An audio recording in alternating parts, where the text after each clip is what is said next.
सबसे पहले मैं अपना इंट्रोडक्शन देना चाहूँगा।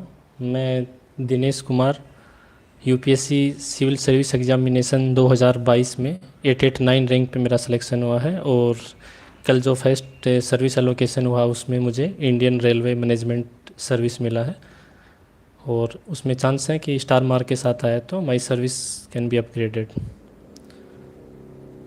सबसे पहले मैं अपने एजुकेशनल बैकग्राउंड और मेरे बारे में आपको बताना चाहता हूँ। मैं राजस्थान के झुंझुनू ज़िले से बिलोंग करता हूँ और मेरी जो स्कूल एजुकेशन है वो गांव में हुई है। साथ ही उस गांव में हिंदी मीडियम का स्टूडेंट रहा हूँ मैं। उसके बाद में 11th और 12th में मैंने फिज़िक्स केमिस्ट्री मैथ से पीसीएम स्ट्रीम लेकर के मैंने अपनी 12th की और फिर आईआईटी जेईई की तैयारी की। सौभाग्य से मेरा आईआईटी जेईई में सिलेक्शन हो गया और आईआईटी रोपड़ से मैंने कंप्यूटर साइंस एंड इंजीनियरिंग में मैंने ग्रेजुएशन किया। उसके बाद मैंने यूपीएससी सिविल सर्विस की तैयारी स्टार्ट की और 2016 में मैंने पहली बार एग्ज़ाम दिया। उसमें मैंने मेंस लिखा, 17 में मेंस भी लिखा। ये मेरा 5वां मेंस था और 3rd इंटरव्यू था और इस बार मुझे आईआरएमएस मिला है। उसके बाद भी हो सकता है मैं एग्ज़ाम दोबारा नेक्स्ट अटैम्प्ट में अपीयर हो जाऊँ। दोस्तों, मेरा ये बताने का आपको तात्पर्य था कि सिविल सर्विस एग्जामिनेशन में आप जितने भी टॉपर्स की स्ट्रेटजी पढ़ते हो तो यंग एस्पायरेंट्स को बहुत से मिथ होते हैं उसके बारे में कि सिविल सर्विस एग्ज़ाम में क्या हम बिना कोचिंग के तैयारी कर सकते हैं, मेंस की स्ट्रेटजी क्या रहती है, प्रीलिम्स कम मेंस की स्ट्रेटजी क्या रहती है। तो काफ़ी क्वेश्चंस मुझे ऑलरेडी मिले हैं जो एक सामान्य एस्पायरेंट्स के मन में हमेशा चलते रहते हैं कि हम मतलब कैसे तैयारी करें। स्पेशली जो रूरल बैकग्राउंड के स्टूडेंट्स होते हैं या जिन्होंने अपनी तैयारी उस हिसाब से की है, जिनको रिसोर्सेज की कमी रही है। मैं आपको सबसे पहले बताता हूँ कि यूपीएससी की जर्नी में आपको पता ही है कि प्रीलिम्स, मेंस और इंटरव्यू एक प्रोसेस होता है जो लगभग 1 साल का होता है। फरवरी में नोटिफिकेशन आता है, मई में आपकी प्रीलिम्स एग्ज़ाम और सितंबर में मेंस, मार्च और अप्रैल और मई में इंटरव्यू चलते हैं। तो ये कंबाइंड तैयारी है, प्रीलिम्स और मेंस की तैयारी अलग अलग नहीं होती। पहला मेरे पास सवाल ये था कि प्रीलिम्स की तैयारी कैसे करें। ये बात सच है कि जो 2000 स्पेशली 20 के बाद से जो पैटर्न चेंज हुआ है प्रीलिम्स, उसमें अनप्रडिक्टेबल है। ये बात कोई भी इसको डिनाई नहीं कर सकता कि प्रीलिम्स है वो ज़्यादा टफ माना जा रहा है। उसका कारण ये है कि तो सीसेट का लेवल बढ़ता जा रहा है। तो जो ह्यूमैनिटीज़ बैकग्राउंड के स्टूडेंट्स हैं उनके लिए एक बड़ी दिक्कत है। इवन मैं ये कहूँगा 2023 और 22 के अटेम्प्ट को देख करके तो इवन जो इंजीनियरिंग बैकग्राउंड या आईआईटी जैसे लोग, उनको भी काफ़ी दिक्कतों का सामना हुई। लकीली मेरे लिए ठीक था, कभी मुझे सीसेट में इशू नहीं हुआ। मैं उसके बारे में भी डिस्कस करूँगा। तो सबसे पहले मैं आपको बताता हूँ कि कभी भी सिविल सर्विस एग्ज़ाम की जो भी आप फ्रेंड्स तैयारी कर रहे हो, क्योंकि मेरा भी इस जर्नी में एक लंबा अनुभव रहा है और मेरे साथ के लोग जो सेलेक्ट भी हुए हैं अच्छे रैंक पे भी हैं और नहीं हैं। Even my roommate Bharat got very good rank in Hindi medium, 85 rank this year. तो मैं आपको ये भी कहना चाहूँगा कि आप लोग जो भी तैयारी कर रहे हैं उसमें पहले अपने रिसोर्स को डिफ़ाइन करना है। प्रीलिम्स और मेंस के अलग अलग रिसोर्स नहीं रखने आपको, सेम ही रिसोर्स आपके होने चाहिए। सेम रिसोर्स का मतलब ये है कि एक सब्जेक्ट के लिए 1 या 2 स्टैंडर्ड बुक रखिए। जितना कंटेंट कम रखोगे आप रिवीजन करने की कैपेसिटी में होगे और रिवीजन जितना अच्छा करेगा उसी आधार पे आपकी मेमोरी में वो चीज़ें रहेंगी और कम समय में आप चीज़ों को तैयार कर पाओगे। तो प्रीलिम्स और मेंस की जीएस की जो तैयारी है वो आपकी कंबाइंड रहेगी, लेकिन मेंस में कुछ सब्जेक्ट अलग हैं जो प्रीलिम्स में, जैसे गवर्नेंस का पोर्शन है, एथिक्स का पोर्शन है, एसे राइटिंग है, वो आपको अलग से। पर जो स्पेशली जीएस 1, 2, 3 के पेपर हैं वो प्रीलिम्स में लगभग सारी चीज़ें वो सेम ही रहती हैं। तो प्रीलिम्स के लिए मैं आपको सबसे पहला मेरे से जो सवाल ये भी था, काफ़ी एस्पायरेंट्स का रहता है कि प्रीलिम्स के कंटेंट क्या करें, हम किस चीज़ के लिए करें। तो मेरा पहला सवाल आपसे आंसर है कि प्रीलिम्स में आप जैसे पॉलिटी के लिए एम लक्ष्मीकांत की बुक है, सामान्यतः सारे स्टूडेंट्स उसी को पढ़ते होंगे, और नहीं भी पढ़ते होंगे तो आप लोग पढ़ोगे तो उसको मतलब यूपीएससी की जर्नी में पॉलिटी के लिए बाइबिल कहा जाता है, तो आप उसको प्रेफर करना। सेकंड है कि आप मॉडर्न हिस्ट्री की बुक है, उसमें आप देखोगे तो स्पेक्ट्रम की बुक आती है। वैसे तो बिपिन चंद्रा की मॉडर्न हिस्ट्री की आती है, लेकिन स्पेक्ट्रम की बुक प्रीलिम्स के हिसाब से भी काफ़ी बेटर है, Rajiv Ahir sir spectrum publication की, उसको आप हमेशा रेफ़र करना। दूसरी है कि जो इसमें इंडियन सोसाइटी और सोशल जस्टिस एंड गवर्नेंस, ये मेंस में 3 टॉपिक ऐसे हैं जिनको सामान्यतः हम इग्नोर करते हैं, उनका काफ़ी अच्छा वेटेज आता है। इनके लिए आप बेटर ये रहेगा कि आप किसी के भी नोट्स पढ़ सकते हैं कोचिंग इंस्टीट्यूशंस के। जैसे मैंने विजन आईएएस के नोट्स रेफ़र किए थे तो मुझे वो सही लगे थे। सोसाइटी में एक दीक्षांत के बेसिस पांडे सर के नोट्स आते हैं, you may prefer that. Ethics मेरा फेवरेट सब्जेक्ट रहा है और मतलब इस बार मेरा पेपर छूटने के बावजूद भी मुझे 102 मार्क्स मिले। तो एथिक्स के लिए मैं आपको सबसे इम्पोर्टेंट उसमें मैं डिटेल से डिस्कस करूँगा। एस्से राइटिंग्स और एथिक्स दोनों मेरे फेवरेट हैं। एस्से में मुझे 149 से लेकर के और 122 के बीच मार्क्स मिले, मतलब मैं 122 से कम कभी नहीं आया, और 135 127। तो एस्से के लिए मैं आपको इसके बाद में मतलब इसी सेशन में मैं आपको डिटेल से डिस्कस करूँगा। अभी मैं आपको बता देता हूँ कि मेरा ऑप्शनल सब्जेक्ट था वो संस्कृत लिटरेचर रहा है। यद्यपि मैंने मेरा 10th क्लास तक राजस्थान बोर्ड में पढ़ी, उसके बाद नहीं पढ़ा। तो संस्कृत लिटरेचर का सिलेबस छोटा है, उसके बारे में भी हम स्ट्रेटजी डिस्कस कर सकते हैं। यदि आपको लगे कुछ भी तो आप कमेंट बॉक्स में बता देना, we will discuss that thing.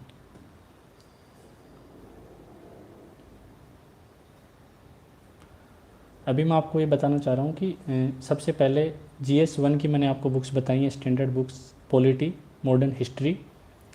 Geography के लिए 11th और 12th की NCERT, this is very important. 11th and 12th की NCERT नई वाली आप पढ़ सकते हो। उसमें जो फंडामेंटल्स ऑफ ज्योग्राफी, यानी हिंदी में देखो तो भूगोल के मूल सिद्धांत, और जो सेकंड वाला है वो ह्यूमन ज्योग्राफी वाला है, वो भी अच्छा। उसमें आप इंग्लिश मीडियम के स्टूडेंट्स हैं तो GC लियोंग की बुक को आप रेफ़र कर सकते हो फिजिकल ज्योग्राफी के लिए। उसमें काफ़ी मतलब कंसेप्चुअल क्लैरिटी अच्छी है, तो आप उसको अच्छे इजीली हैंडल कर लोगे। दूसरा ये है कि इंटरव्यू के बारे में मेरा नेक्स्ट मुझसे जो सवाल था कि इंटरव्यू की तैयारी की जाए। मैंने 3 इंटरव्यू दिए थे, TC आनंद सर और RN चौबे सर, दोनों मामले में। मेरा इंटरव्यू का मतलब इवन मैंने स्टेट PCS में दिया और UPSC के बारे में आपको सबसे अच्छा एक्सपीरियंस यही है कि इंटरव्यू की जो तैयारी है आपकी, वो तैयारी हमेशा आपकी खुद से होती है। और खुद का मतलब ये होता है कि आप किसी मॉक इंटरव्यू में अपियर होगे, ऐसा नहीं है कि आपने मॉक इंटरव्यू में अपियर हो दिया और आपने मतलब उन्होंने जो गाइडेंस दी थी, क्या रियल इंटरव्यू में आपको वही सवाल या वही जो एटमॉस्फेयर मिलेगा। वहाँ बहुत ही कूल एंड काम एटमॉस्फेयर होता है। सबसे इम्पोर्टेंट है कि पॉजिटिव आपका एटीट्यूड हमेशा पॉजिटिव होना चाहिए, किसी भी चीज़ को लेकर के प्रॉब्लम सॉल्विंग एटीट्यूड होना चाहिए। जनरली ऐसे सवाल हमारे सामने अभी आते हैं, उनके पीछे इंटेंशन यही होता है कि आपको समस्या दी जाती है तो आप प्रॉब्लम सॉल्विंग एटीट्यूड रखोगे, पॉजिटिव एटीट्यूड रखोगे, तो मैं श्योर कहता हूँ कि आप वेरी गुड मार्क्स लोगे। मैंने कम से लेके हायर मार्क्स लिया सेम बोर्ड में, उसका अनुभव मैं खुद बता रहा हूँ कि सिर्फ आपका पॉजिटिव एटीट्यूड है वही आपके मार्क्स बढ़ाता है। मैं वर्तमान में GST डिपार्टमेंट में कार्यरत हूँ और GST ऑफिसर में मुंबई में। तो मेरे एक सीनियर ऑफिसर थे पंकज कुमार द्विवेदी, 2012 बैच के IRS हैं।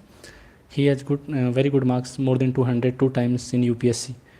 तो उन्होंने मुझे जब इसके बारे में बताया कि ये आपकी स्ट्रेटजी है और मैंने इसको अप्लाई किया and I succeeded in that. मैं आपको भी ये कहूँगा कि इंटरव्यू की ज़्यादा टेंशन मत लेने। अपनी पर्सनैलिटी वो एक दिन में तो आप बदल भी नहीं सकते, धीरे धीरे होती हैं, तो उनमें सुधार का मतलब है कि हर चीज़ को सॉल्यूशन ओरिएंटेड करके आपको देखना है।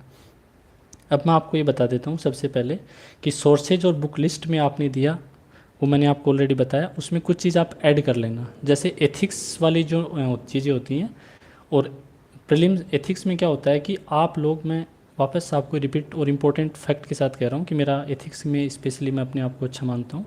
उसका रीज़न ये है कि एथिक्स के पेपर में आप लोग हमेशा एग्जाम्पल लिख के आने हैं हर सवाल में, क्योंकि आपने देखा होगा लगभग 120 मार्क्स की केस स्टडी आती हैं, 6 सवाल आते हैं, और उससे पहले वाला पोर्शन होता है उसका सिलेबस बहुत डिफाइंड सिलेबस है। तो आपको हमेशा एथिक्स के पेपर में एग्जाम्पल देने हैं, और बेटर रहेगा कि आप करंट के एग्जाम्पल दोगे और अपने आंसर को सब्सटेंशिएट करोगे कि इंटीग्रिटी है तो इस ऑफिसर ने इंटीग्रिटी, जैसे TN सेशन है, APJ अब्दुल कलाम सर हैं, राजस्थान में हमारे कलेक्टर रहे थे जालोर के जितेंद्र सिंह सोनी, उन्होंने चरण पादुका अभियान जो सेंसिटिविटी के लिए बहुत अच्छा एग्जाम्पल मानते हैं कि जिन बच्चे स्कूलों में नंगे पैर जाते हैं और चप्पलें, तो उनको एक पब्लिक क्राउड फंडिंग करके उनको एक चप्पल स्लीपर्स जो होते हैं उनको प्रोवाइड कराई गई थी, और बहुत ही मतलब काफ़ी अप्रिसिएशन मिला था। सेम इस तरह की जितने भी आपको एग्जाम्पल हैं, आप चाहे वो एम्पैथी का हो, सिंपैथी का हो, इंटीग्रिटी का हो, ऑनेस्टी का हो, चाहे वो ट्रांसपेरेंसी का हो। TN सेशन साहब को जब हम देखते हैं तो मतलब इलेक्शन कमीशन की बात आती है तो एक ट्रांसपेरेंसी और डिसीजन मेकिंग में उनको बहुत अच्छा माना जाता है। तो इन चीज़ों के लिए आपको एग्जाम्पल, और बेटर रहेगा कि खुद के एग्जाम्पल तैयार करो कि वो ऐसा रिपीटेटिव ना मिले। इंटरनेट पे खूब एग्जाम्पल आपको मिल जाएंगे। अब मैं आपको ये बताता हूँ, मेरा नेक्स्ट सवाल था कि आंसर राइटिंग की तैयारी कैसे करें। ये बात सच है कि मेंस एग्ज़ाम बिना आंसर राइटिंग की प्रैक्टिस के आप कभी नहीं कर सकते, और 20 क्वेश्चंस आते हैं आपने देखा होगा 1 से 10 जो सवाल होते हैं वो 10 मार्क्स ईच आते हैं और आगे वाले सवाल 15 मार्क्स ईच। जब आप इन एग्ज़ाम कभी भी पेपर आप सोलो करते हो तो आप चीज़ पाओगे कि आप 16 to 17 सवाल कर लोगे, पर लास्ट के 2 से 3 सवाल में आपको जनरली प्रॉब्लम फेस होती है। और इसका मतलब ये स्पेशली हिंदी मीडियम को ज़्यादा होती है, क्योंकि उनमें मात्रा, लाइन खींचनी लंबे काफ़ी टाइम लगता है। इंग्लिश मीडियम में फिर भी उनको इस मामले में थोड़ा एक ये कह सकते हैं एज रहता है, बेनिफिट रहता है। बस मैं आपको यही कहूँगा कि राइटिंग प्रैक्टिस प्रीलिम्स होते या उससे पहले आपकी राइटिंग प्रैक्टिस अच्छी होनी चाहिए। 20 के 20 क्वेश्चन आपको अटेम्प्ट करने हैं, एक भी क्वेश्चन छूटा तो आप खुद ये सोच लेना कि आप पीछे जा रहे हो धीरे धीरे रैंकिंग में, एटलीस्ट आप रैंक में पीछे चले जाओगे। मैंने खुद ने ऑप्शनल पेपर में 50 मार्क्स का छोड़ा था और उसकी वजह से बहुत बड़ा कारण था कि आई गोट ओनली 109 आउट ऑफ 250। तो मैं खुद कह रहा हूँ कि राइटिंग, क्योंकि मैंने उसकी राइटिंग प्रैक्टिस कम की थी, आई एडमिट सिंसियरली, मैं आपको भी ये बात कहता हूँ कि राइटिंग प्रैक्टिस कभी नहीं छोड़नी है आपको। दूसरा ये है कि PYQ का रोल क्या होता है। Next, PYQ very very important है, प्रीलिम्स एग्जाम हो चाहे मेंस एग्जाम हो। आप एक चीज़ मैं आपको सिंसियरली आप देखोगे तो जो मेंस एग्जामिनेशन है उसमें जो क्वेश्चन की थीम है वो कभी बदलती नहीं है। आप कभी भी देख लेना, क्वेश्चन की थीम कभी नहीं बदलेगी। उसका रीज़न ये है कि फिक्स सिलेबस जो भी यूपीएससी ने डिफाइन किया है, क्योंकि प्रीलिम्स में ज़्यादा ब्रॉड सिलेबस है लेकिन मेंस में ज़्यादातर टॉपिक डिफाइन है। और जब आप एक डिफाइंड टॉपिक के इर्द गिर्द जो भी चीज़ें पॉसिबल सवाल बनते हो, आप देखोगे कि हर 2-3 साल से वही चीज़ें घूम फिर के आ रही हैं। तो आप हमेशा PYQ को हमेशा रेफ़र करना मेंस में से, और PYQ आपको बहुत ज़्यादा बेनिफिट देगा, बहुत ज़्यादा बेनिफिट। फिर है कि कोचिंग कितनी इंपॉर्टेंट है। मैं आपको बिल्कुल क्लियर कर देना चाहता हूँ कि कोचिंग का ज़्यादा बड़ा रोल नहीं है। जो लोग कोचिंग करते हैं, मैं खुद जॉब के साथ सैटरडे संडे मुझे मिलते थे, मैंने अपनी तैयारी की है। हाँ, गाइडेंस और कंटेंट आप ले सकते हो, लेकिन कोचिंग सिर्फ जैसे कुछ टेक्निकल सब्जेक्ट हैं, जो लोग मान लो इंजीनियरिंग बैकग्राउंड के हैं और उन्होंने इकोनॉमिक्स नहीं पढ़ी, इकोनॉमी का सब्जेक्ट, तो इकोनॉमी के जैसे रेपो रेट से लेकर के या बाकी MSF नई नई चीज़ें आती हैं वो उनको नहीं पता होती है, तो यूट्यूब से लेकर के कहीं से भी आप कर सकते हो। बाकी GS का सिलेबस, उसमें कोचिंग की ज़्यादा ज़रूरत नहीं है। मैं आपको कह रहा हूँ आप खुद एक स्टैंडर्ड बुक के रेफरेंस पे इस एग्ज़ाम को क्वालिफाई कर सकते हो। टेस्ट सीरीज बहुत इंपॉर्टेंट है, चाहे प्रीलिम्स हो चाहे मेंस हो। प्रीलिम्स एग्जाम में आपको ये बताता है, क्योंकि एक चीज़ देखना, जब 100 क्वेश्चन आते हैं आप कितनी भी अच्छी तैयारी कर लो, 30-35 से ज़्यादा क्वेश्चन अटेम्प्ट करने में बहुत दिक्कत आती है, क्योंकि आपको एलिमिनेशन लगाना पड़ता है। और जब रिसेंट अभी 2023 का पेपर आया वो एलिमिनेशन टेक्निक भी फेल होती गई है, लेकिन फिर भी आपको एक इंटेलिजेंस गैस के साथ आपको चीज़ें कवर करनी है। मैं आपको सीधे मतलब क्लियरली कह रहा हूँ कि आपको उस चीज़ में टेस्ट सीरीज़ का वेरी वेरी इंपॉर्टेंट रोल है। टेस्ट सीरीज़ से आप में एक ऐसा खुद का एक अप्रोच डेवलप हो जाएगी कि आपका माइंड जब अटेम्प्ट करोगे तो कहेगी नहीं ये ऑप्शन तो गलत है, यही आंसर होगा। तो आप जितना नॉलेज आपके पास है उसी के बेसिस पे आप डिसीजन लोगे और वो आपका सही होगा। इसके लिए आप लंबे समय की प्रैक्टिस की ज़रूरत है। कृष्ण जी, आपका कमेंट मैं पढ़ रहा हूँ, मैं आपके इस पे भी आऊँगा, इंग्लिश वाले पे भी, we will discuss that issue also. NCERT की इम्पोर्टेंस है। देखो, बहुत से लोग कहते हैं NCERT काफ़ी इंपॉर्टेंस है, मैं भी मानता हूँ NCERT, क्योंकि जो आपके बेसिक्स हैं वो NCERT में अच्छे से और बहुत ही ईजी लैंग्वेज में समझाए गए हैं। NCERT, लेकिन हर सब्जेक्ट की आप NCERT पढ़ो, मुझे नहीं लगता, मेरा मानना है कि ज़्यादा वर्थ नहीं है, क्योंकि जैसे ज्योग्राफी में NCERT अच्छी है, 11th-12th पढ़ोगे आप, 9th-10th भी पढ़ सकते हो, लेकिन जैसे बाकी चीज़ों में पढ़ोगे आप, हाँ हिस्ट्री में जैसे आप पढ़ते हो तो ठीक है, हिस्ट्री के लिए भी NCERT, क्योंकि specially ancient and medieval history में आजकल टर्मिनोलॉजी बेस भी 1-2 सवाल आते हैं, जैसे फणम का आया था लास्ट टाइम, इस तरह के सवाल आते कि उसका मतलब क्या है, तो वहाँ पे आप हिस्ट्री को मतलब आपकी NCERT काम आती है। लेकिन आप स्टैंडर्ड बुक पढ़ रहे हो ना, जैसे आप नितिन सिंघानिया सर की आर्ट एंड कल्चर के लिए पढ़ रहे हो या स्पेक्ट्रम पढ़ रहे हो, तो आपकी ज़्यादातर चीज़ें कवर हो जाएंगी, आपको उसकी ज़्यादा दिक्कत लेने की ज़रूरत नहीं है। इसके साथ ही मतलब इसमें करंट अफेयर की तैयारी, देखो करंट अफेयर का रोल बहुत बड़ा होता है, और सबसे इम्पोर्टेंट बात यह है कि जब मेंस में आप आंसर राइटिंग करते हो और अपने आंसर को सब्सटेंशिएट करते हो एग्जाम्पल के साथ, तो जब आप करंट के एग्जाम्पल के साथ देते हो तो इससे क्या है कि आपके आंसर की वैल्यू बढ़ती है। तो करंट अफेयर के लिए मैं आपको ये कहना चाहूँगा कि कोई भी स्टैंडर्ड कोचिंग की मैगजीन ले लें आप, क्योंकि डेली आप इंडियन एक्सप्रेस या हिंदू पढ़ते हो तो बेटर है। जैसे मैं इंडियन एक्सप्रेस अखबार, हिंदी मीडियम से मैंने एग्जाम लिखा, लेकिन मैं इंडियन एक्सप्रेस अखबार काफ़ी सालों से पढ़ रहा हूँ। जब मैं IIT में था तो मेरा पर्सनल आता था, मैं द हिंदू पढ़ता था, बाद में इंडियन एक्सप्रेस मुझे ज़्यादा बेटर लगा तो मैं उसको देखने लग गया। मैं आपको भी यही कहना चाहूँगा कि आप लोग न्यूज़पेपर को रूटीन फॉलो करें। ये बात सच है कि न्यूज़पेपर क्वालिटेटिव होना चाहिए। If you are appearing in English medium then the Hindu and Indian Express are good options for you.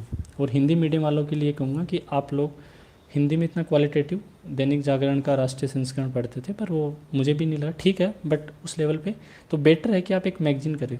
Vision IAS की मैगजीन हिंदी में आती है, अच्छी मैगजीन है, मंथली आप उसको रेफ़र कर सकते हैं।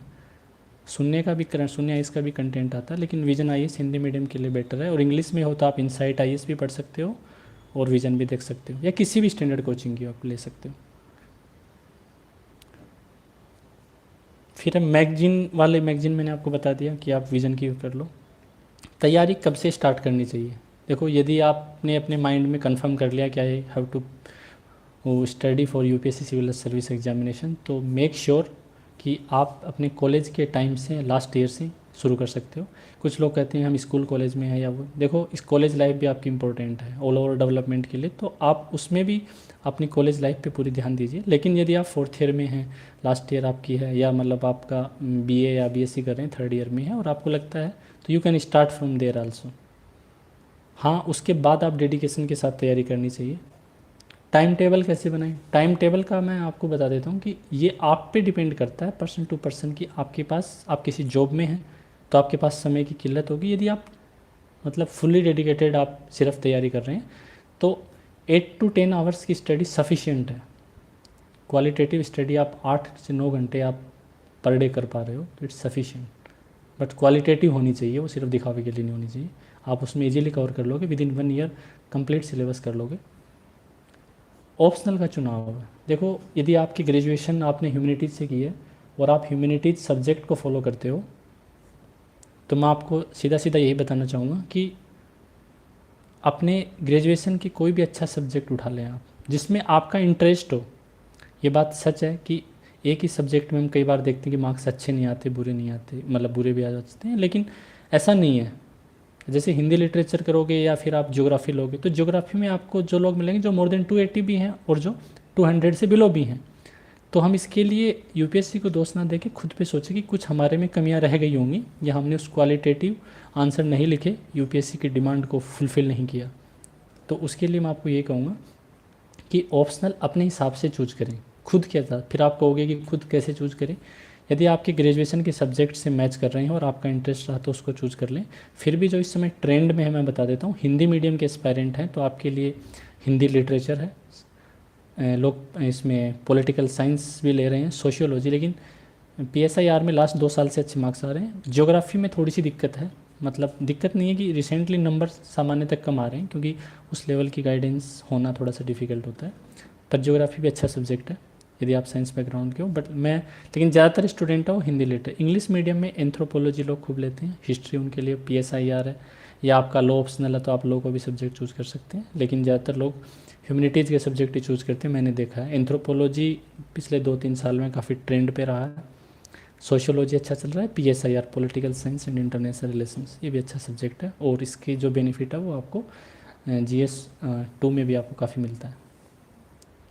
मीडियम का चुनाव, यदि आपकी स्कूल एजुकेशन किसी भी मीडियम में रही हो लेकिन आपने ग्रेजुएशन इंग्लिश मीडियम में की है, तो मेरा सजेशन रहेगा इंग्लिश मीडियम का चुनाव करें। पेपर कंप्लीट करने में और रिसोर्सेज की अवेलेबिलिटी में आपको बेनिफिट रहेगा। लेकिन आप, ऐसा नहीं है, हिंदी मीडियम में भी आप सेलेक्ट हो सकते हो, अच्छी रैंक के साथ हो सकते हो। तो 66 कृतिका मिश्रा मैम, या इस बार देखें भरत की 84, गगन, सारे हिंदी मीडियम के स्टूडेंट थे। और आईआईटी से किया था तो इंग्लिश मीडियम रहा, मैं खुद आईआईटी से करने के बाद हिंदी मीडियम का ही चुनाव किया था। हिंदी मीडियम में इस समय कंटेंट की इश्यू नहीं है, कंटेंट अवेलेबल है। आप तुलना करोगे इंग्लिश मीडियम से तो कम हो सकता है, लेकिन यूपीएससी की डिमांड को फुलफ़िल करने वाला कंटेंट है। डेली कितने आवर्स पढ़ना है, देखो डिपेंड करता है, लेकिन मेरा मानना है कि 8 से 9 घंटे तो पढ़ना ही चाहिए। यदि आपके पास पूरा टाइम है तो 8 से 9 घंटे आप क्वालिटेटिव दे दोगे तो आपका काम बन जाएगा। डेली मोटिवेशन, देखो रील्स देखने से तो मोटिवेशन इतना आता नहीं है। यूपीएससी के एग्ज़ाम का जो रियल मोटिवेशन है वो यही है कि आपने अपने मन में साथ सोचा है कि मुझे सिस्टम में जाकर के ये चीज़ें ठीक करनी है, उसके लिए मुझे एक बेटर प्लेटफॉर्म चाहिए।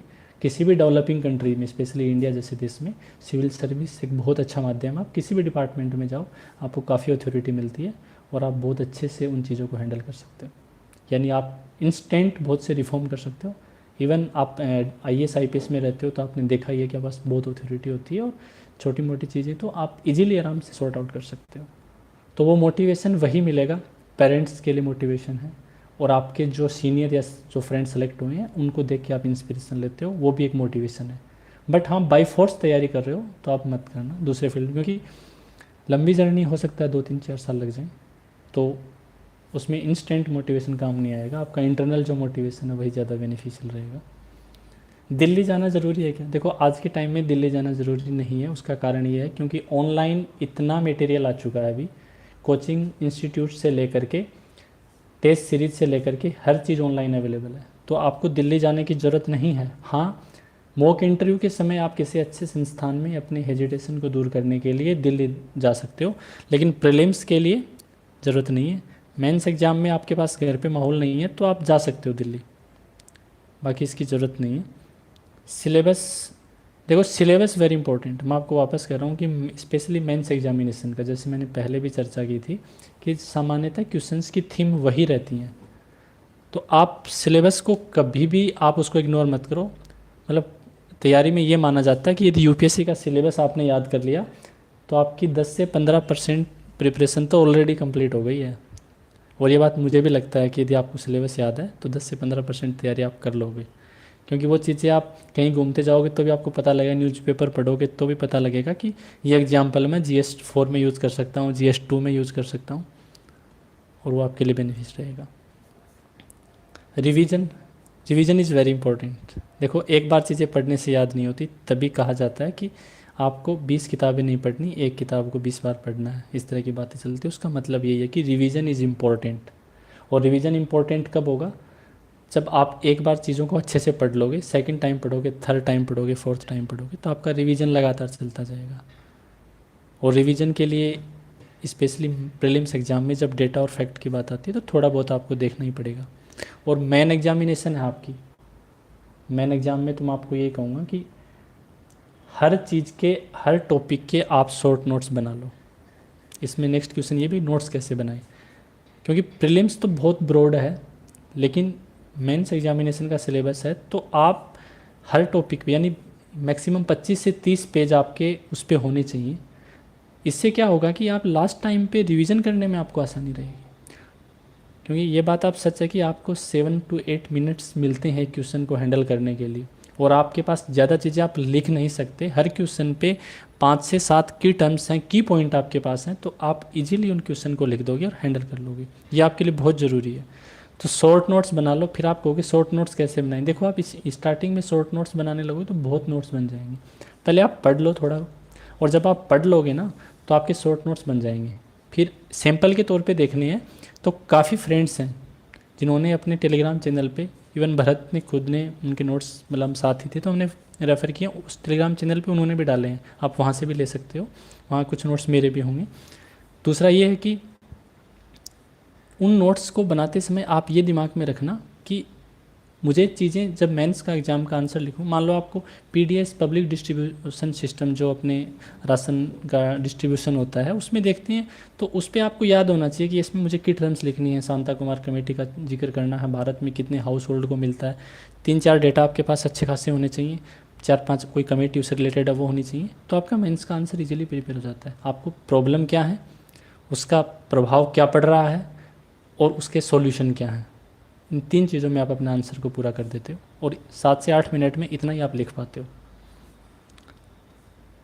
प्लान बी रखना है नहीं है, देखो ये इंपॉर्टेंट चीज़ें हैं। प्लान बी का मतलब ये है, होता है कि आप तैयारी करते समय, मान लो आपका UPSC में सिलेक्शन नहीं हुआ तो मैं किसी छोटी या दूसरी जॉब में चला जाऊँ, एग्जाम्पल के तौर पे कि मैं स्टेट PSC में, या फिर CGL के थ्रू इंस्पेक्टर लग गया किसी भी।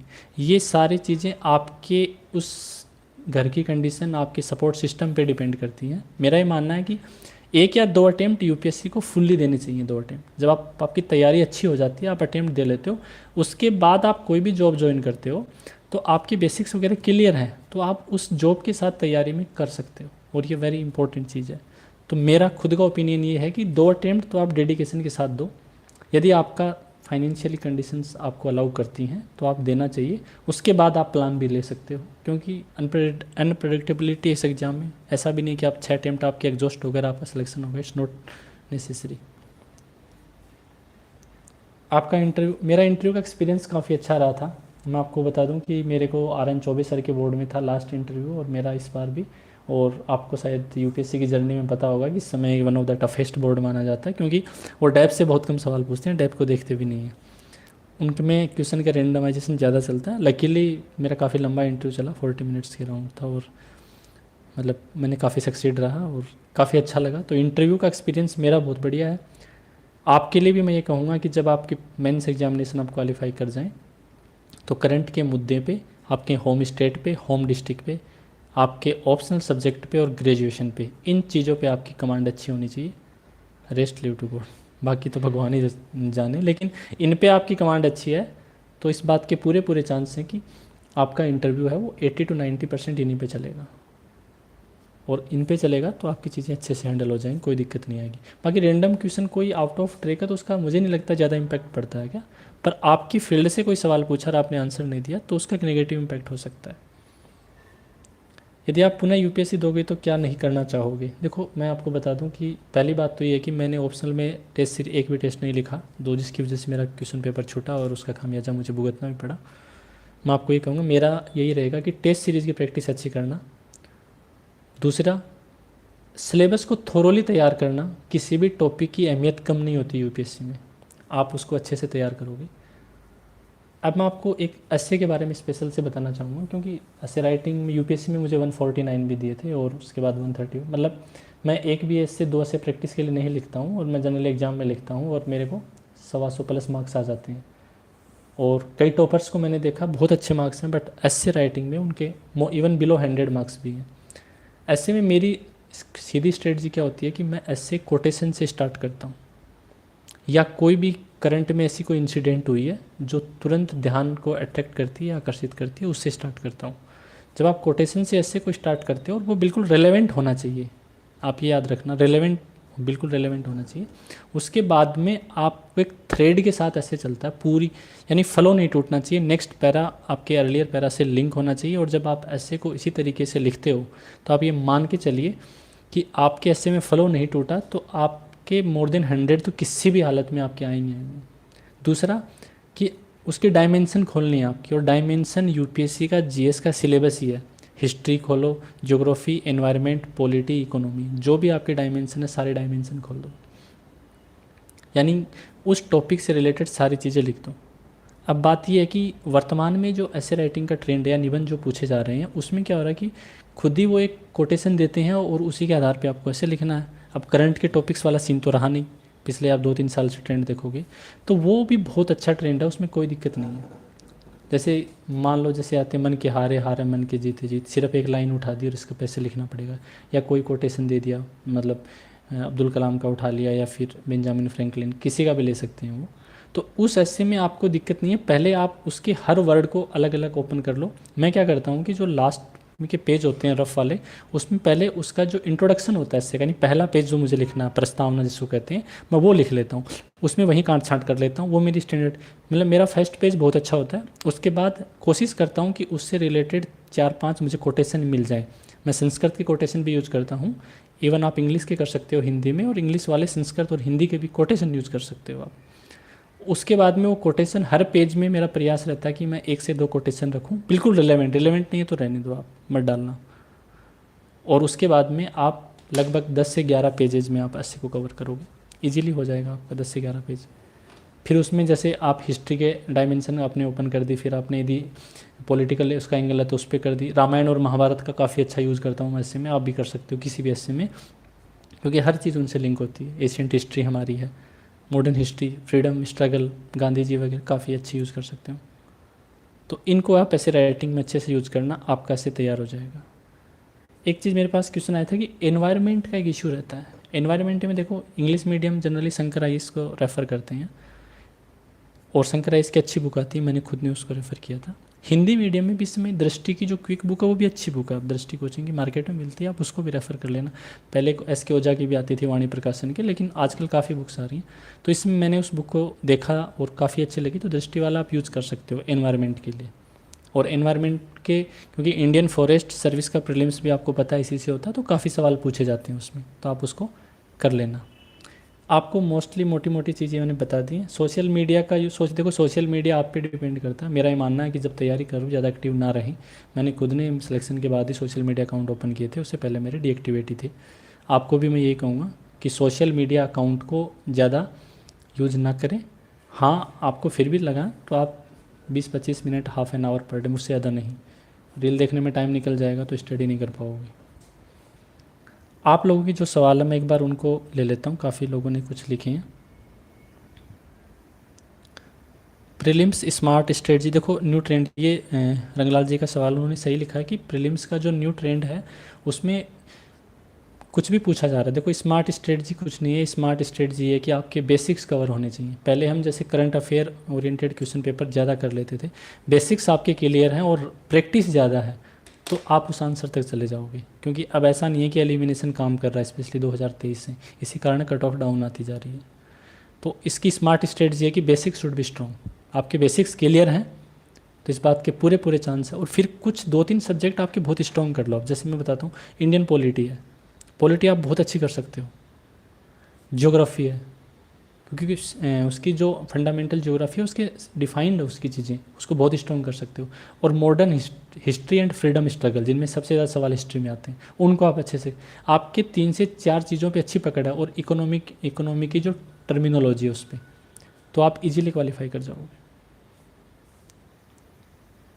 और सी सेट का इशू रहा तो मैं आपको बता देता हूँ। सी सेट में क्या हो रहा है कि इस समय मैथमेटिक्स को टफ बनाते जा रहे हैं, number system, permutation, combination, probability, इनके सवाल बढ़ते जा रहे हैं। तो ये बात सच है कि हमें इस चीज़ पे ध्यान देना पड़ेगा। तो आपका 27 क्वेश्चन अराउंड आते हैं कॉम्प्रीहेंसन के, और आपका कॉम्प्रीहेंसन ठीक है, रीडिंग हैबिट अच्छी है तो आप कॉम्प्रीहेंसन की अटेम्प्ट कर लो, पर उसमें श्योरिटी नहीं होती वो सही हो जाएंगे क्या। तो आपको रीजनिंग वाले सवालों पर रहना पड़ेगा। और परम्यूटेशन कॉम्बिनेशन के सवाल बढ़ते जा रहे हैं नंबर सिस्टम के, तो मैं सजेस्ट करूँगा कि आप सी सेट को हल्के में ना लें। सी से इस बार काफ़ी लोग ऐसे हैं जो सिलेक्टेड हैं, सी सेट की वजह से बाहर हैं, मैं जानता हूँ उनको। तो आपको भी मैं सजेस्ट करूँगा कि सी सेट वाले जो चीज़ें हैं उनको आप अभी से तैयारी करें, और आप इंश्योर हो जाएं कि आपके लगभग 90 to 100 मार्क्स आ रहे हैं सी सेट में, तो उसके बाद उसको आप रिवीज, नहीं तो आप उसको हल्के में ना लें। और उसके लिए आपको नंबर सिस्टम वाली चीज़ों पर ध्यान देना पड़ेगा। इवन परम्यूटेशन कॉम्बिनेशन प्रोबेबिलिटी को सवालों पर देख सकते हो कि उनकी संख्या बढ़ा रहा है यूपीएससी। सर यूपीएससी के साथ साथ अदर एग्जाम को भी टारगेट करना है नहीं है, देखो ये मैंने कहा कि मुझे लगता है कि 1 या 2 अटेम्प्ट तो आप पूरा डेडिकेट होके दो। फिर अदर एग्जाम में बेटर ये रहेगा कि आप उसी के सिमिलर एग्जाम दो। जैसे एग्जाम्पल पे आप स्टेट पीएससी के एग्ज़ाम देते हो, जैसे राजस्थान में आरएस है, उसका जो सिलेबस है वो लगभग यूपीएससी से मैच करता है। राजस्थान का अलग से प्रीलिम्स का, और मेंस में कुछ टॉपिक ऐड है, बाकी एथिक्स वगैरह सब कुछ है उसमें, तो आप उसको अप्रोच कर सकते हो। एसडीएम में या डीओएसपी की अच्छी पोस्ट होती है। यूपी पीएससी में भी ऐसा ही सिस्टम है, वहाँ पे अभी स्टेट स्पेसिफिक पेपर जोड़ दिया गया है, अदरवाइज जीएस का यूपीएससी के पैटर्न पे सिलेबस था। It's very good. तो आप उन एग्जाम को, पर मेरा फिर भी कहूँगा 1 या 2 अटेम्प्ट डेडिकेटेडली यूपीएससी को दो आप। How to stay motivated and consistent, Anshika, देखो sir can I follow my passion during UPSC preparation, how many hours you devote for your study during your UPSC preparation. देखो मोटिवेशन का तो मैंने कहा कि आपका वो खुद से अंदर से आता है। आपको लगना चाहिए कि जब आप सिस्टम करते हो, चीज़ों को करते हो, तो आपको कैसे चीज़ें काम कर रहे हो। तो उस चीज़ के लिए आपको डिपेंड करता है कि जब भी आप चीज़ें करते हो कि समस्याएं देखते हो कि इसका समाधान, मैं एक दिन आईएएस बनूँ, आईपीएस बनूँ और मैं सिस्टम में जाके समाधान करूँ। मोटिवेशन वही है, पेरेंट्स आपकी मोटिवेशन है, सिस्टम में आप में मतलब जाने का एक अच्छा जरिया है यूपीएससी।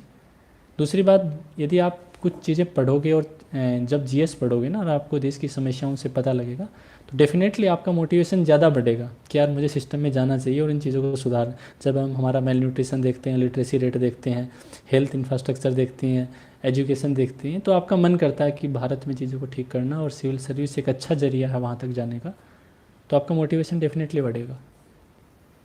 आप पैसन कर सकते हो अपना फॉलो, लेकिन साथ ध्यान रखना कि ज़्यादा टाइम आपको यूपीएससी पे देना है। सर एथिक्स सब्जेक्ट के लिए भी बताएं। देखो एथिक्स के लिए मैंने आपको ये कहा कि एथिक्स में आपकी जो केस स्टडी वाला पोर्शन है और जो स्टार्टिंग का पोर्शन जो 130 मार्क्स का आता है, उसमें आप एग्जाम्पल कोट करना। और देखो आप चाहो ना तो कोई बुक भी उसकी मत पढ़ो, चाहे आप विशाखा यादव मैम के काफ़ी अच्छे मार्क्स थे 2 साल पहले यूपीएससी में सेलेक्ट, उनके अच्छे 162 कुछ समथिंग मार्क्स। आप उनकी कॉपी आपको इंटरनेट पे अवेलेबल हो जाएगी, आप उनकी भी देख सकते हो। और दूसरा ये है कि एथिक्स के लिए आप जैसे इंटीग्रिटी, ऑनेस्टी, जो टर्मिनोलॉजी दी हुई है उनके एग्जाम्पल्स आपके पास होने चाहिए अच्छे खासे, और एक डेफिनेशन, कंक्रीट डेफिनेशन जो प्रिसाइजली आप बता सकते हो कि ऑनेस्टी का मतलब ये, इंटीग्रिटी का मतलब ये है, ट्रांसपेरेंसी का मतलब ये है। और कुछ चीज़ें जो सेकंड ARC का काफ़ी यूज़ करते हैं वो यूज़ कर सकते हो। केस स्टडी में बिल्कुल एक ही चीज़ चलती है, आपने देखा होगा कि आपको किसी भी समस्या को देके ऑप्शन पूछता है और उस ऑप्शन के में से 4 ऑप्शन का उनका मेरिट और डीमेरिट बताना, यानी गुण और दोष बताना, कौन सा बेस्ट ऑप्शन आप चूज करोगे, क्यों करोगे। तो हमेशा आपको वो ऑप्शन चूज करना होता है जो ज़्यादातर लोगों को समस्याओं का समाधान कर सके, और वही चीज़ें आपको करनी होती हैं। और याद रखना कि एथिक्स का पेपर को कंप्लीट करने में सबसे बड़ी दिक्कत आती है, तो इस पेपर की प्रैक्टिस अच्छी होनी चाहिए आपको, नहीं तो पूरा होने में दिक्कत आती है।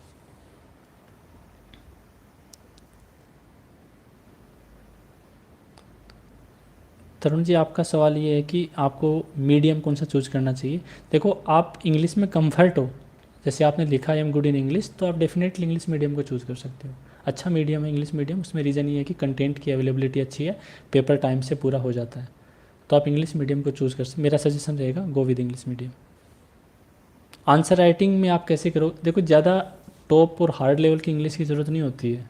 जो कृष्ण जी ने सवाल पूछा है, मैं आपको यही कहूँगा कि आपको इंग्लिश के लिए आप नॉर्मल इंग्लिश लिखते हो, आपकी टर्मिनोलॉजी कंक्रीट एग्जांपल्स के साथ देते हो, तो आपके मार्क्स आएंगे इसमें, तो आप उसकी ज़्यादा चिंता ना करें। हाँ थोड़ी बहुत यदि है तो आपको सुधार भी कर सकते हो, न्यूज़पेपर रेगुलर पढ़ते हो तो आप।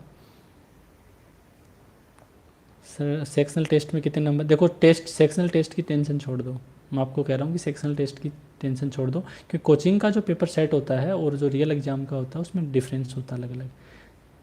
दूसरी बात ये कि यूपीएससी का कोई ऐसा नहीं है कि आपको पॉलिटी के पेपर में इतने आने चाहिए या हिस्ट्री में इतने आने चाहिए। आपके 100 क्वेश्चन है और 100 की एक साथ मार्क्स है, आप पॉलिटी के सारे छोड़ के आ जाओ, बाकी कर दोगे तो भी सिलेक्शन हो जाएगा। तो सेक्शनल वाला सीन नहीं रहता इसमें।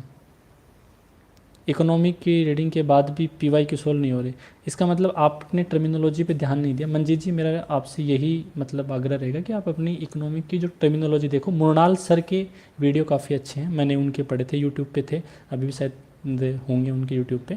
तो मुरनाल सर इकोनॉमिक अच्छे पढ़ाते हैं, आप उनको रेफ़र कर सकते हो।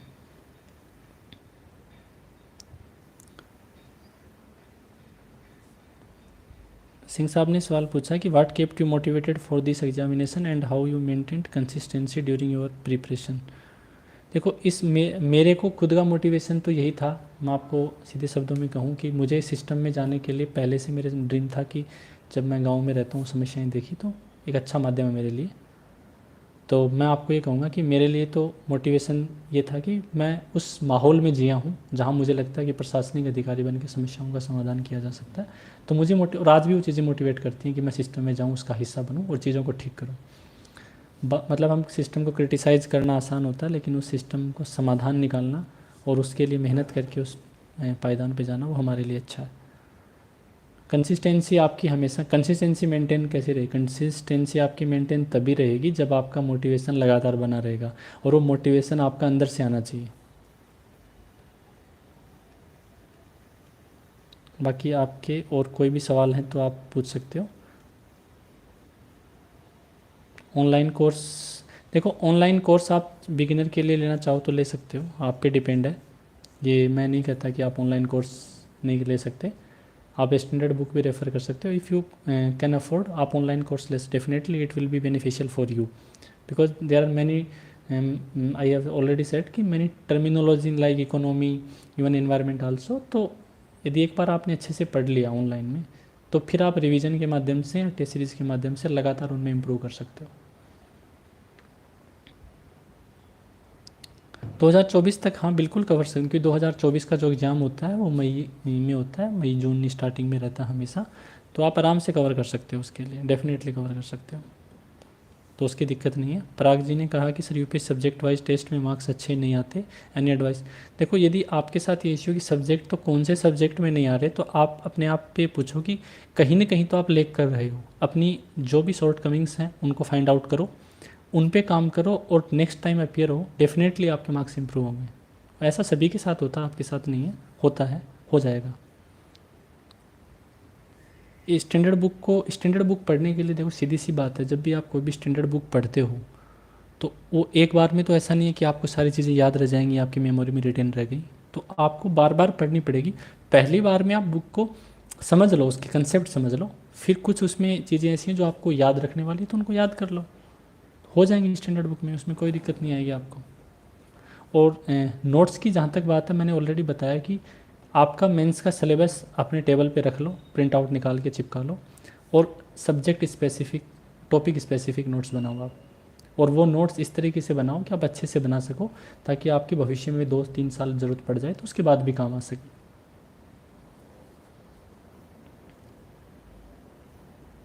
तो ये आप पे डिपेंड करता है।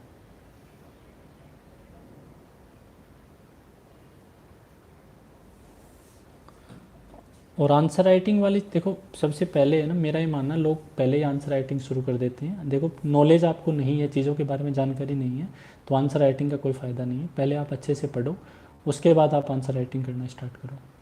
मैं देखता हूँ सामान्यतः लोग आंसर राइटिंग करते रहते हैं। तो आंसर राइटिंग तो तब करोगे ना जब आपकी तैयारी हो जाएगी। तो आप तैयारी एक बार अच्छे से तैयारी कर ली तो आप आंसर लिख सकते हो। और मेरा ये मानना, यदि आपको चीज़ें आती हैं और अच्छे से आती हैं, तो 7 से 8 मिनट में आप उस आंसर को ईजिली लिख दोगे, इसमें कोई दो राय नहीं, आप लिख पाओगे। और आप खुद अपने पे एक्सपेरिमेंट करके देख लेना चाहिए। एस्से की प्रिपरेशन कहाँ से, कृष्ण जी? एस्से का मेरा मानना है कि एस्से वाली प्रिपरेशन आपको स्पेसिफिकली नहीं करनी है। एस्से आप खुद लिखो, किसी को भी आप दिखा दो कि मैंने कैसा लिखा है, और खुद अपना एस्से पढ़ोगे तो आपको लगेगा मेरे एस्से में फ्लो आ रहा नहीं हो रहा। Flow is very important. एक वो कहते हैं ना, प्रवाह के साथ बहना चाहिए एस्से। जब आप एस्से का इंट्रोडक्शन स्टार्ट करते हो और लास्ट में जाते हो, मैंने खुद ने एस्से ने, मेरे एक अच्छे मतलब हमारे खास दोस्त हैं, और उनको मैंने एस्से, मेरा मैं मेंस में जब लिखता था तो मैं उनको भेज देता था एस्से लिख कर, तो वो लोग खुद तैयार करते थे, मतलब उसमें कुछ कमियाँ होती निकाल देते थे और मैं अगली बार उनको इम्प्रूव करता था। बाकी ऐसे मेरा मतलब अच्छा रहने के बावजूद भी मैंने उसकी राइटिंग प्रैक्टिस की है, 10 से 11 से लिखे हैं और लिखता भी हूँ। और देखो मैथ्स वैसे तो 10th स्टैंडर्ड लिखता है, लेकिन आजकल यूपीएससी इस बार में कुछ कैट और IIT JEE के सवाल भी पूछे गए हैं, तो थोड़ा सा आप हायर स्टैंडर्ड को लेके चलो मैथ के लिए। और गवर्नेंस जैसी चीज़ें हैं, इनको प्री से, बिल्कुल प्री से पहले कर लो। प्री का मेंस की स्टडी साथ होती है, क्योंकि प्रीलिम्स का रिजल्ट आने के बाद अभी 2.5 से 3 महीने का टाइम होता है और चीज़ें हो नहीं पाती हैं। तो एक बार तो आपको गवर्नेंस हो, सोशल जस्टिस हो, इंडियन सोसाइटी हो या एथिक्स हो, एक बार तो आपको करनी ही पड़ेगी। You have to finish before prelims. जैसे अभी है तो आप दिसंबर जनवरी तक कर सकते हो, क्योंकि फरवरी के मार्च के बाद आपको प्रीलिम्स का प्रेशर आएगा और आप सारा उसमें डिवोट कर दोगे टाइम। तो पहले आप इन पे कंप्लीट कर लो, ठीक है। यदि आपको और भी कोई भी डाउट हैं तो आप इस पे लिख के सेंड कर देना कमेंट बॉक्स में, बाद में मैं चैनल के माध्यम से या इस पर मैं आपके मतलब पूरी कोशिश करूँगा। और DK कटारिया 15 नाम से मेरा इंस्टाग्राम है, मतलब तो आप उस पर भी मैसेज करोगे तो मैं जब भी अवेलेबल होऊंगा रिप्लाई कर दूँगा। बाकी तो मेरा अभी कोई वैसे पर्टिकुलर वो नहीं है। DK कटारिया 15 मतलब उस पर है, तो उस पर आप कर देना, मतलब यदि कोई होगा तो आपका स्पेसिफिक डाउट आई विल, मतलब वहाँ पे मैं लिख दूँगा। और बाकी ये मेरी ओर से आप सभी को शुभकामनाएं, और लगे रहो। CSET और करंट अफेयर का मंजीत जी आपने कहा, CSET के लिए मैं आपको इसीलिए बताना चाह रहा हूँ कि कॉम्प्रीहेंशन की प्रैक्टिस कर लो। आपके ठीक हो रहे हैं तो अच्छी बात है, अदरवाइज मैथ और रीजनिंग आपको पढ़ना पड़ेगा, क्योंकि इस समय उसका रियल में यूपीएससी का पैटर्न लेवल बढ़ता जा रहा है। Number system, permutation, combination, probability जैसे सवाल बढ़ते जा रहे हैं, प्रॉफिट लॉस परसेंटेज ये सब कम होते जा रहे हैं, तो you have to study for that. तो CSET रियल में एक वो बनता जा रहा है, एक बड़ा हर्डल है प्रीलिम्स पास करने में, तो आपको उस पर ध्यान देना पड़ेगा और अभी से देना पड़ेगा। तो उसके लिए कोई ऑप्शन नहीं है हमारे पास स्टडी के अलावा। करंट अफेयर के नोट्स बनाने की ज़रूरत नहीं, करंट अफेयर की जो मंथली मैगजीन आती है उसी में हाईलाइट कर लो या उसी में लिख लो, क्योंकि PT 365 पढ़ते हो, मेंस 365 वो भी इसी मंथली मैगजीन से ही बनती हैं। यदि आपने इसको अच्छे से तैयार कर लिया तो आपको बाद में उनको पढ़ने की ज़रूरत नहीं है, ठीक है। और हिंदी मीडियम वालों को कॉम्प्रीहेंशन हिंदी मीडियम में आजकल लैंग्वेज ठीक आ रही है, दिक्कत नहीं है, कर लोगे आप। I hope you will do. ठीक है। और बाकी कुछ होगा तो मैं आपको उस पर डी के कटारिया 15 पे आपको मैसेज कर देना, मैं I will handle your query. Thank you so much. ठीक है, ठीक है, सेशन को हम एंड करते हैं अभी। Okay, all the best all the aspirants.